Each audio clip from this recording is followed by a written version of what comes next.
क्या आप जानते हैं कि भारत में ऐसे 12 रहस्यमयी और चमत्कारी स्थल हैं जहां स्वयं भगवान शिव प्रकट हुए थे? जी हां, बात हो रही है 12 ज्योतिर्लिंगों की। ये सिर्फ मंदिर नहीं है, ये हैं आस्था, शक्ति और शिव तत्व के प्रतीक। तो आइए दोस्तों, आज हम आपको ले चलते हैं एक दिव्य यात्रा पर, जहां हम जानेंगे कि इन 12 ज्योतिर्लिंगों की स्थापना कब और कैसे हुई, क्या है इनसे जुड़ी रहस्यमयी कहानियां और क्यों ये स्थल लाखों भक्तों को अपनी ओर खींचते हैं। तैयार हो जाइए, क्योंकि ये सिर्फ एक वीडियो नहीं, ये है शिव के दर्शन की आध्यात्मिक यात्रा। चलिए शुरू करते हैं 12 ज्योतिर्लिंगों की अद्भुत कथा। जब सृष्टि की रचना नहीं हुई थी, तब भी एक ऊर्जा अस्तित्व में थी, जिसने ना जन्म लिया ना कभी अंत होगा। वही है महादेव। शिव योग के आदि स्रोत, तांडव के नायक और मौन के स्वामी। वो संहार भी हैं और सृजन भी। जब ब्रह्मा और विष्णु को भी अंत न दिखे, वहां शिव प्रकट होते हैं ज्योतिर्लिंग के रूप में। भारत भूमि पर 12 स्थान जहां शिव ने अपने तेजस्वी रूप में दर्शन दिए। ज्योति यानी प्रकाश, लिंग यानी प्रतीक, ये हैं शिव के अग्नि रूप। हर ज्योतिर्लिंग में शिव का एक अनोखा रूप, एक दिव्य कथा छुपी है। श्रद्धा हो तो शिव हर रूप में दर्शन देते हैं। तो चलिए जानते हैं उन 12 रहस्यमयी ज्योतिर्लिंगों की दिव्य गाथा। ज्योतिर्लिंग 1, सोमनाथ आदि ज्योतिर्लिंग की दिव्य कथा। गुजरात के सौराष्ट्र तट पर लहरों की गूंज के बीच स्थित है आदि ज्योतिर्लिंग श्री सोमनाथ। यह सिर्फ एक मंदिर नहीं, बल्कि एक आस्था का प्रकाश स्तंभ है, जहां से शुरू होती है 12 ज्योतिर्लिंगों की दिव्य यात्रा। चंद्रमा 16 कलाओं से युक्त, सुंदरता और शीतलता के प्रतीक। लेकिन जब उन्होंने अपने कर्तव्यों की अनदेखी की, उन्हें मिला श्राप और उनका तेज कम होने लगा। चंद्रदेव ने आश्रय लिया प्रभास क्षेत्र का। वहीं समुद्र की गूंज के बीच उन्होंने महादेव शिव की घोर तपस्या शुरू की। वर्षों बीते और तब शिव प्रकट हुए। तेज से चमकता उनका दिव्य रूप समस्त दिशाओं को आलोकित कर गया। शिव ने चंद्र को आशीर्वाद दिया, तुम्हारा तेज फिर से लौटेगा, और वहीं पर स्थापित हुआ सोमनाथ ज्योतिर्लिंग। यह वही स्थान है जहां चंद्र ने मोक्ष का वरदान पाया। आज भी सोमनाथ के तट पर सूर्यास्त के समय होती है एक अद्भुत आरती, जिसे देखकर ऐसा लगता है मानो समुद्र की लहरें भी ओम नमः शिवाय का जाप कर रही हो। सोमनाथ शिव के तेज, अनंत शक्ति और कृपा का प्रतीक, जहां आकर हर आत्मा अनुभव करती है शांति, शक्ति और सद्भाव। ओम नमः शिवाय। अब चलिए अगली कथा की ओर। ज्योतिर्लिंग 2, मल्लिकार्जुन। माता पिता के प्रेम का शिव रूप आंध्र प्रदेश के श्रीशैल पर्वत की ऊंचाइयों में हरियाली की गोद में बसा है शिव का एक और दिव्य धाम, मल्लिकार्जुन ज्योतिर्लिंग। यह स्थान सिर्फ एक तीर्थ नहीं, बल्कि एक भावना है, जहां हर छोटी, हर हवा ओम नमः शिवाय की गूंज दोहराती है। कथा जुड़ी है शिव, पार्वती और उनके पुत्र कार्तिकेय से। जब कार्तिकेय ने नाराज होकर घर त्याग दिया, शिव और पार्वती का हृदय व्याकुल हो उठा। वे उसे मनाने, ढूंढने चल पड़े और पहुंचे श्रीशैल पर्वत पर, जहां प्रकृति भी मौन हो गई। और वहीं शिव प्रकट हुए ज्योतिर्लिंग रूप में, मल्लिकार्जुन बनकर। यह वही स्थान है जहां एक माता पिता ने अपने पुत्र के लिए प्रेम का शिव स्वरूप रच दिया। यहां आकर श्रद्धालु सिर्फ दर्शन नहीं करते, वो शिव को अनुभव करते हैं अपनी आत्मा में। यह मंदिर शिव और शक्ति के मिलन का जीवंत प्रतीक है। आज भी यहां आर्षि मुनियों की साधना की ध्वनि सुनाई देती है, हवा में मंत्रों की गूंज, और शाम होते ही जब मंदिर सूर्य की आखिरी किरणों से नहाता है, तो मन भी जैसे शांत झील सा स्थिर हो जाता है। मल्लिकार्जुन वो स्थान जहां शिव सिर्फ देव नहीं, एक पिता की भावना, एक माता की ममता और एक परिवार के प्रेम का प्रतीक बन जाते हैं। ओम नमः शिवाय। आइए अब बढ़ते हैं। ज्योतिर्लिंग 3, महाकालेश्वर, काल को भी जीतने वाला शिव रूप उज्जैन, साधना की पावन भूमि, जहां गूंजता है काल भैरव का नाम और जहां निवास करते हैं स्वयं महाकाल। यह वही स्थान है जहां समय भी सिर झुकाता है और मृत्यु भी शिव की आज्ञा में चलती है। राक्षसों का आतंक, चारों ओर हाहाकार, निर्दोषों का विनाश, धर्म का अपमान।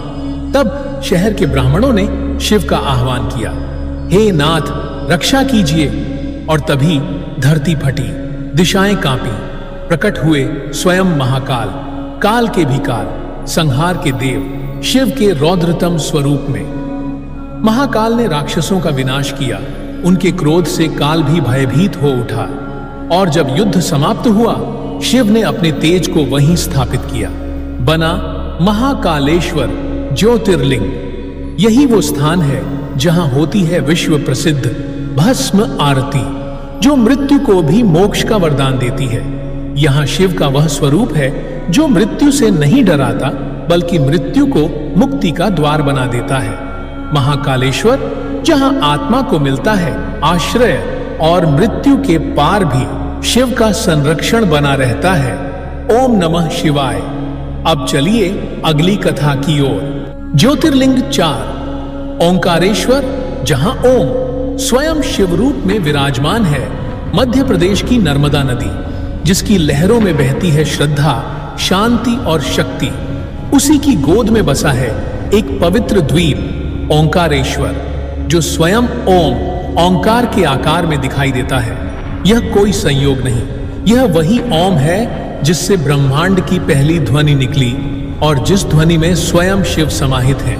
पौराणिक मान्यता है कि ऋषियों की घोर तपस्या से प्रसन्न होकर शिव यहाँ प्रकट हुए और जब भगवान नारायण ने यहाँ शिव की आराधना की तो उन्हें ओंकार कहकर पुकारा। शिव प्रकट हुए और बोले, जहां भक्ति है वहां मैं साक्षात हूं। उन्होंने वचन दिया, मैं इस पवित्र धरा पर 2 रूपों में वास करूंगा, ओंकारेश्वर और ममलेश्वर। इसलिए यहां 2 ज्योतिर्लिंग हैं, एक ओंकार, दूसरा ममलेश्वर। एक आत्मा, 2 रूप, दोनों में बसते हैं महादेव। श्रद्धालु नर्मदा नदी पार कर नावों से जब ओंकारेश्वर पहुंचते हैं तो लगता है मानो स्वयं ओम के हृदय में प्रवेश कर रहे हों। मंदिर की हर दीवार, हर घंटा शिव की उपस्थिति का साक्षात अनुभव कराता है। यहां रोज होता है जलाभिषेक, जहां जल नहीं भक्ति बहती है। और जब शाम होती है, नर्मदा की लहरों पर तैरती है आरती की गूंज। ओम नमः शिवाय की ध्वनि से गूंज उठता है आकाश। ओंकारेश्वर, जहां शिव सिर्फ पूज्य नहीं, ब्रह्मांडीय ध्वनि बनकर हर कण में गूंजते हैं। ओम नमः शिवाय। अब चलिए अगली पवित्र कथा की ओर। ज्योतिर्लिंग 5, केदारनाथ, हिमालय की गोद में विराजमान शिव का पवित्र धाम का स्पर्श लिए बहती है। वहीं स्थित है केदारनाथ धाम, शिव का वह रूप जो हिम की चादर में लिपटा हुआ भी अग्नि सा तेजस्वी है। कथा हमें ले चलती है महाभारत के समय में, जब पांडवों को कुरुक्षेत्र के युद्ध के बाद अपने कर्मों का प्रायश्चित करना था, तो वे पहुंचे शिव की खोज में हिमालय की गहराइयों तक। लेकिन शिव रुष्ट थे। उन्होंने लिया एक बैल का रूप और इन बर्फीली वादियों में कहीं छुप गए। तभी भीम ने उस बैल को देखा और जैसे ही उसने पकड़ना चाहा, बैल धरती में समा गया, लेकिन उसका पृष्ठभाग, पीठ ऊपर रह गया। उसी स्थान पर प्रकट हुए महादेव पांडवों के त्याग और भक्ति से प्रसन्न होकर वहीं स्थापित हुआ केदारनाथ ज्योतिर्लिंग। यह मंदिर बर्फ के बीच स्थित होकर भी आस्था की गर्मी से हर पल जीवंत रहता है। यहाँ की आरती में अग्नि स्वयं शिव को स्पर्श करती है और वातावरण में गूंजता है हर हर महादेव। श्रद्धालु रात में भी बर्फ और अंधकार की परवाह किए बिना पैदल चलते हैं। बस एक ही लक्ष्य, शिव के चरणों तक पहुंचना। यहाँ हर आहुति, हर प्रार्थना शिव के हृदय तक पहुंचती है, क्योंकि यहाँ शिव सिर्फ पूजे नहीं जाते, यहाँ वो जीवित हैं, स्पंदित हैं, जागृत हैं। केदारनाथ वो स्थान जहाँ हिम भी पिघल जाता है भक्ति की ज्वाला से। ओम नमः शिवाय। अब चलिए अगली कथा की ओर। ज्योतिर्लिंग 6 भीमाशंकर। न्याय के लिए प्रचंड शिव का तेजस्वी स्वरूप के लिए अपना रौद्र रूप धारण किया। इस भूमि पर था राक्षस भीम, जिसने तपस्वियों और गांव वालों को सताया। अधर्म फैला, अत्याचार बढ़ा। जब सबने हार मान ली तो उन्होंने अपने दिल की आवाज उठाई, हे महादेव, हम पर कृपा करो, अधर्म को नष्ट करो। शिव ने उनकी पुकार सुनी और कैलाश से उठे अपने तेजस्वी रौद्र रूप में न्याय की स्थापना के लिए। शिव और राक्षस भीम के बीच हुआ भयंकर युद्ध। आकाश गरजा, बिजली चमकी, धरती भी कांप उठी।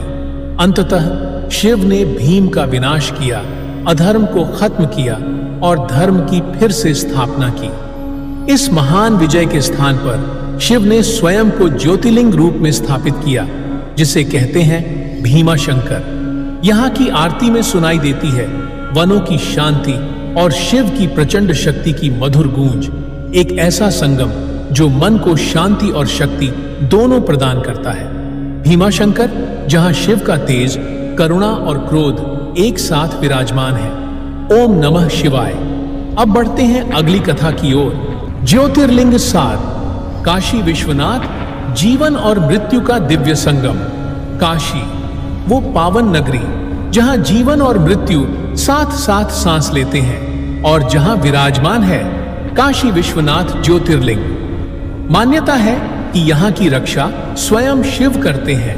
यहाँ तक कि मृत्यु भी इस नगरी में प्रवेश से पहले शिव से अनुमति मांगती है। सुबह की पहली आरती, जहां हर ध्वनि, हर सुवास शिव को समर्पित होती है और पूरे नगर में गूंजती है भक्ति की लहर। कहते हैं काशी में प्राण त्यागने वाले को स्वयं शिव तारक मंत्र देते हैं, जो मोक्ष का द्वार खोलता है। इन तंग गलियों में, हर कोने में, हर मोड़ पर शिव की लय और नाम बसा है। आदि शंकराचार्य भी यहाँ आए थे और इस पावन ज्योतिर्लिंग के दर्शन से अपने ब्रह्म ज्ञान की पुष्टि की थी। शाम की आरती में जब अग्नि लहराती है तो ऐसा लगता है जैसे शिव स्वयं उपस्थित है। और रात की नीरवता में भी काशी विश्वनाथ जागते हैं अपने भक्तों की रक्षा करते हुए। यहाँ हर साधु, हर तपस्वी की यात्रा अंततः यहीं समाप्त होती है, शिव के दरबार में। ओम नमः शिवाय। अब बढ़ते हैं अगले ज्योतिर्लिंग की ओर। ज्योतिर्लिंग 8 त्र्यंबकेश्वर। शिव, ब्रह्मा और विष्णु का दिव्य संगम ज्योतिर्लिंग, जहां तीनों देव शिव, ब्रह्मा और विष्णु साथ साथ विराजमान हैं। कथा कहती है कि यहाँ महर्षि गौतम ने कठोर तपस्या की, जिससे देवता प्रसन्न हुए। किंतु कुछ आर्षि ईर्ष्या में एक मायावी गौ माता को उनके आश्रम भेजा। गौ हत्या का कलंक लगा और तपस्वी व्याकुल होकर शिव से क्षमा मांगने लगे। उन्होंने शिव से प्रार्थना की धरती पर गंगा को लाने की, ताकि पवित्रता बनी रहे। शिव प्रसन्न हुए, अपना त्रिशूल पर्वत पर प्रहार किया और गंगा की पवित्र धारा प्रकट हुई। त्र्यंबकेश्वर एकमात्र ज्योतिर्लिंग है जहां शिव के साथ ब्रह्मा और विष्णु की भी पूजा होती है। यहाँ वर्षा में भी भक्ति की नदियां बहती हैं। हर बूंद में गंगा और शिव का अमृत स्पर्श होता है। यही है प्रसिद्ध कुशावर्त कुंड, जहां से निकलती है पवित्र गोदावरी नदी, जो मोक्ष का द्वार कहलाती है। ओम नमः शिवाय। अब बढ़ते हैं अगली कथा की ओर। ज्योतिर्लिंग 9 वैद्यनाथ। देवघर का शिव, रोग नाशक और संजीवनी स्थापित हुआ वैद्यनाथ ज्योतिर्लिंग। कहानी जुड़ी है महान राक्षस सम्राट रावण से, जिसने शिव की भक्ति में लीन होकर अपनी 10 सिरों को शिव को समर्पित कर दी। उसकी तपस्या इतनी गहरी और घोर थी कि देवता भी डर गए।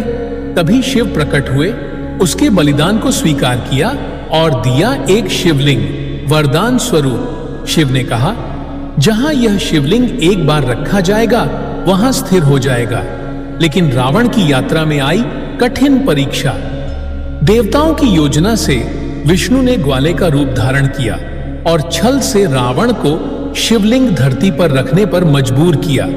जैसे ही रावण ने शिवलिंग रखा वह वहीं स्थिर हो गया। कई प्रयत्नों के बाद भी हिल नहीं पाया। रावण ने सिर झुका लिया और वहीं बना वैद्यनाथ धाम। यहां शिवलिंग पर जल चढ़ाने से सभी रोग और कष्ट दूर हो जाते हैं। शिव यहां वैद्यनाथ, रोगों के नाशक और भक्तों के संजीवनी है। मान्यता है सच्चे मन से मांगी गई हर मुराद यहां शिव अवश्य पूरी करते हैं। ओम नमः शिवाय। अब बढ़ते हैं अगली कथा की ओर। ज्योतिर्लिंग 10। नागेश्वर द्वारका का संकट मोचक शिव रक्षक देवता के रूप में पूजा जाता है। कथा कहती है कि यहाँ एक दानव दारुक ने कई ऋषियों को बंदी बना लिया और उन पर अत्याचार किया। एक अर्षि ने शिव से प्रार्थना की, तभी प्रकट हुए नागेश्वर रौद्र रूप में त्रिशूल उठाए हुए। शिव ने दारुक का नाश किया और सभी आर्षियों को मुक्त किया। तभी से यह स्थान बना नागेश्वर ज्योतिर्लिंग, जहां संकट और भय से मुक्ति मिलती है। जो भी भक्त यहाँ आता है नागेश्वर उसे आशीर्वाद देते हैं और संकटों से रक्षा करते हैं। ओम नमः शिवाय। अब अगली कथा है ज्योतिर्लिंग 11। रामेश्वरम राम और शिव का अद्भुत संगम। तमिलनाडु के समुद्र तट पर विराजमान है पवित्र तीर्थ स्थल रामेश्वरम। यह वह स्थान है जहां भगवान श्री राम ने शिव की पूजा की। कथा कहती है कि लंका जाने से पहले श्री राम ने संकल्प लिया समुद्र तट पर शिवलिंग की स्थापना कर विजय के लिए आशीर्वाद मांगने का। समय कम था तो माता सीता ने बालू से शिवलिंग बनाया और वही बालू का शिवलिंग स्थापित हुआ रामेश्वरम में। श्री राम ने विधिवत पूजा की, शिव से मांगा आशीर्वाद, धर्म की जीत और संपूर्णता के लिए। रामेश्वरम केवल एक ज्योतिर्लिंग नहीं है, यह राम और शिव के मिलन का पवित्र स्थल है, जहां भक्तों को भक्ति और मोक्ष दोनों का वरदान मिलता है। ओम नमः शिवाय। अब बढ़ते हैं अगली कथा की ओर। ज्योतिर्लिंग 12। घृष्णेश्वर महाराष्ट्र की अमर भक्ति की गाथा। यहां शिव ने सच्ची भक्ति को अमृता का वरदान दिया। कथा है एक भक्त महिला घुष्मा की, जो रोज शिवलिंग बनाकर जल में प्रवाहित करती थी। उनकी भक्ति थी निष्काम और अटूट। एक दिन उसकी सौत की ईर्ष्या से उसके पुत्र की हत्या कर दी गई, पर घुष्मा ने गम में डूबने के बजाय भगवान शिव से प्रार्थना की, अपनी भक्ति में अडिग रहकर। शिव प्रकट हुए और न केवल पुत्र को जीवित किया, बल्कि कहा, जहां ऐसी भक्ति है वहां मैं स्वयं निवास करता हूं। इस तरह यह शिवलिंग श्रद्धा और त्याग का प्रतीक बना और धाम को दिया गया नाम घृष्णेश्वर। ओम नमः शिवाय। यह थे हमारे 12 ज्योतिर्लिंग, जहां शिव की अनंत महिमा और भक्ति की गाथाएं जीवित हैं। 12 ज्योतिर्लिंग शिव के 12 स्वरूप। हर पावन स्थान, हर दिव्य कथा हमें सिखाती है श्रद्धा, तपस्या और पूर्ण आत्मसमर्पण का अर्थ। यह यात्रा केवल मंदिरों और स्थलों की नहीं, यह है एक अंदरूनी यात्रा, आत्मा से सीधे शिव तक पहुंचने की। अगर आपको यह दिव्य यात्रा पसंद आई हो तो कृपया इस वीडियो को लाइक करें, शेयर करें और हमारे चैनल को सब्सक्राइब करना न भूलें, ताकि हम मिलकर अगली आध्यात्मिक यात्रा पर भी कदम बढ़ा सकें। ओम नमः शिवाय। जय भोलेनाथ।